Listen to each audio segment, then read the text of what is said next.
with Kyle Evans.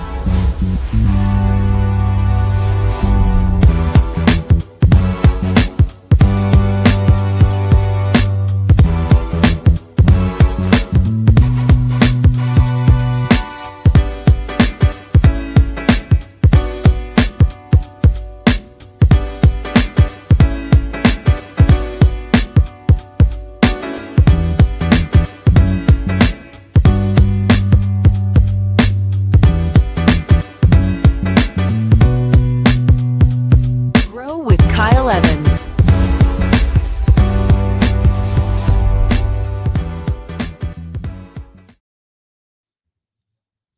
Good morning, ladies and gentlemen, boys and girls, people of the internet. Kyle Evans coming to you for another checkup from the neck up. We've been talking about how to get tactical in our business, in our sales business this week.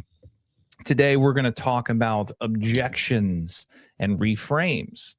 One of the things that, just diving right in today, one of the things that we need this for is because we need an understanding of why resistance is not a bad thing. It's actually just a request for clarity. It's just a request for leadership.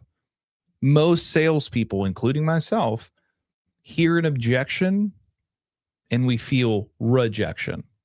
We equate objection to rejection. That feeling is the problem. That feeling is what we diagnose today, dissect today, because objections, they're not stop signs. And when you truly understand this and take this to heart, you realize that they're not stop signs. They're just signals. The salesperson, the agent, the entrepreneur who understands what an objection actually means is the one who doesn't panic when they show up. The reframe this morning that I'm going to ask you to anchor is an objection is not a no. Even if they say no, an objection is not necessarily a no. It's a moment where uncertainty is expressed out loud. That's it. It's a moment where uncertainty is expressed audibly, which means something important just surfaced. We came across something that's important. If someone didn't care, they wouldn't object. They would just disappear. We've all been ghosted. We know. If they don't actually care at all, they just disappear. Silence can be construed as disinterest. Objections, to me, in my opinion, that's engagement. We're still at the table. We're still in the dance. We're still talking. We're still working through this. I want to take you on a dive and get neurological for a moment. When people approach a decision, the brain is running two processes at once. The first one is a desire for resolution. The second is a fear of loss. So we have the desire for the resolution or the outcome, and the second is we're wondering about the fear of loss or the fear of pain, said another way. An objection is simply just the brain asking, can I feel safe moving forward? Can I feel safe moving forward? Your job is not to fight that question. That's where we get it wrong or shut down or panic. It's to answer it calmly and with clarity and with confidence to quell the brain's fear. Many salespeople lose control here because if you're anything like myself, you can get defensive. You can get internal. You might hear something like, oh, it's too expensive. Your commission's too high. I need to think about it. And we rush to over-explain. Maybe we rush to throw in a discount. Maybe we rush to justify. Or sometimes we rush to get into a high-pressure close. That response doesn't reduce resistance. That response doesn't reduce the resistance. It actually confirms it. So if you find yourself doing those things, stop it. You ain't helping. You're making it worse. Here's the rule I want you to understand. We never actually overcome objections. We just interpret them. Every objection that you're going to get, in my opinion, I can fit into 3 boxes, 3 buckets, 3 lanes. Clarity, confidence, control. 3 objections fit into the buckets of clarity, of confidence, of control. Let's talk clarity. Objection type number 1. This can sound like, I need to understand this better. I'm not sure how this works. Can you explain that again? I'm not clear. Walk me through further. That's not resistance. That's confusion. That's confusion. It's not a no. It's not rejection. It's seeking of understanding. Confusion doesn't close. When confusion is high, decision-making is low. When anxiety is high, decision-making is low. Your response when we get the clarity objection is not over-explaining or over-informing. Your response needs to be simpler information, clearer information. Strip it down, slow it down, anchor what happens next. When the objective, when the destination is cloudy, people are less apt to take the journey. So when we get the objection type number 1 of clarity, this is not the time to freak out, panic, or over-explain. It's to break it down simpler, smoother, calmer, so they can clear their confusion. Objection type number 2, confidence. This may sound like in the wild, hey, it didn't work out last time for us. The last real estate agent did X, Y, Z, and it didn't work out. Or maybe it's, I've been burned before. I'm nervous about timing. I don't want to make the wrong move. Is the market right for me? This is emotional risk. Logic will not solve this. We go wrong here a lot. Objection type number 2, confidence. Logic will not solve. There's an emotional risk tied to the thought process. Your job here is normalization, not persuasion. Normalization. How do we do that? One of the ways we can do that is through social proof.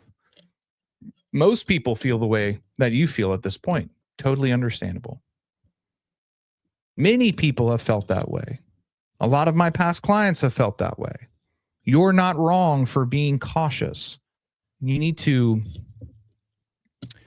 hear them, let them feel understood with this, accept what they're saying. Then you need to pause.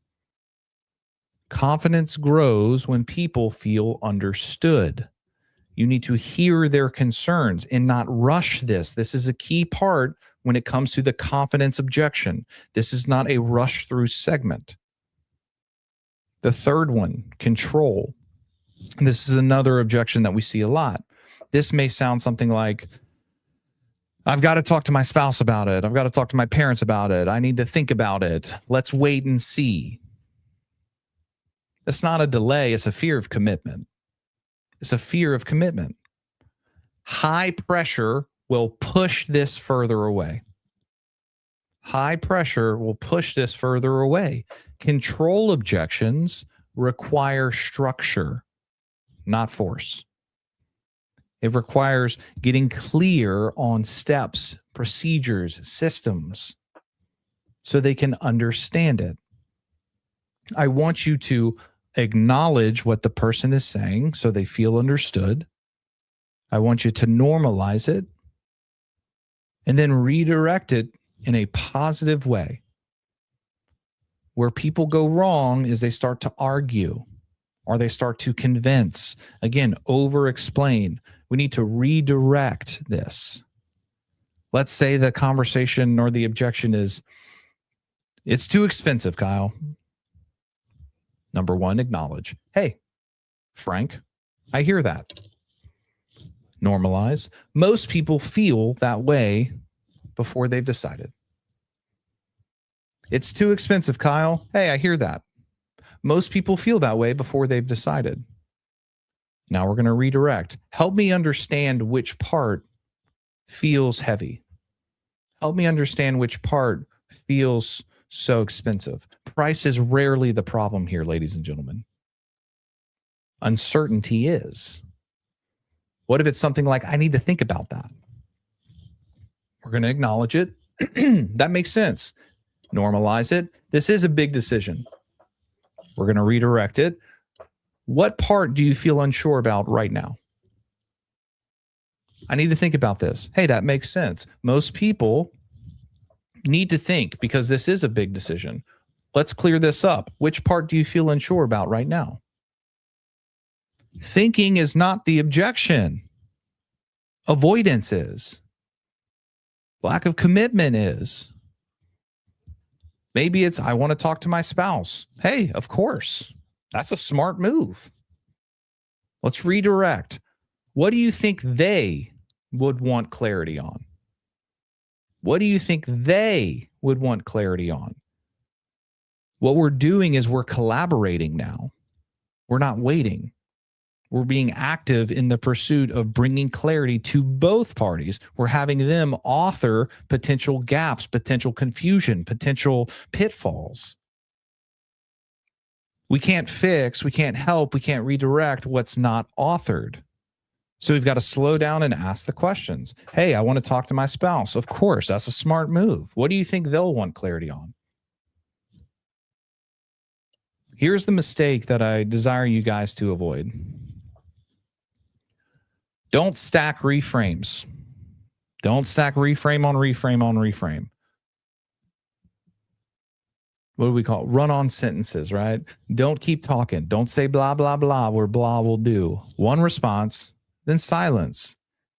Because if we keep talking, we lose the frame. If we keep talking, if we keep blah, blah, blahing, if we keep over-explaining, we lose their authorship. We lose them self-discovering what's important. Sales leadership, more often than not, is calm leadership. The more grounded you are, the safer they feel. By the way, I ain't just talking about business, ladies and gentlemen. You want to be a leader out in the wild, inside of your home, inside of your family, inside of your team. The more grounded you are, the safer the people around you feel. And safety is what converts hesitation into action. It's that simple, yet it's that hard. Today's assignment for you is I want you to write down your top 3 objections. I think we do ourselves a disservice here. We don't actually slow down and analyze and fix potential friction points in our game, in our business. So this week, today, I want you to write down 3 of your top objections. Then I want you to practice with them. Take your pen, take your paper, and I want you to reframe them calmly. Acknowledge it, normalize it, redirect it. Acknowledge it, normalize it, redirect it. After you practice writing those out a few times, I want you to practice saying them. Saying them without high pressure, saying them without high emotion. I want you to practice saying them calmly, confidently. No edge, no urgency, just calm converting. Do this over and over. Practice this for an hour and watch how much better you get. We keep wanting different results, but we're too busy to slow down and actually impact the processes, the systems that we utilize. And we wonder why we keep getting the same results. Albert Einstein, running the same experiment, hoping for a different outcome is the definition of insanity. Why are you being insane, ladies and gentlemen? Today, we start to close down on Tactical Sales Week, looking at Thursday. Not with pressure, but this is how we be professional. This is how we show up with professionalism. We follow up. We bring consistency. We slow down to pay attention and figure out how to relentlessly execute, how to level up. Because deals don't close in the moment. They close with processes that are practiced. most agents, most entrepreneurs, most salespeople, they're amateurs. And when I say that, I mean it like this. Amateurs practice until they get it right. Professionals practice until they can't get it wrong. Ladies and gentlemen, boys and girls, people of the internet, the choice is yours. Amateur or professional. It's up to you. Thank you for spending a few minutes this morning with me for your checkup from the NECA. Go out there and get it today. Go out there and write these objections down. Put it into practice, and let's get 1% better today. I will see you bright and early tomorrow morning.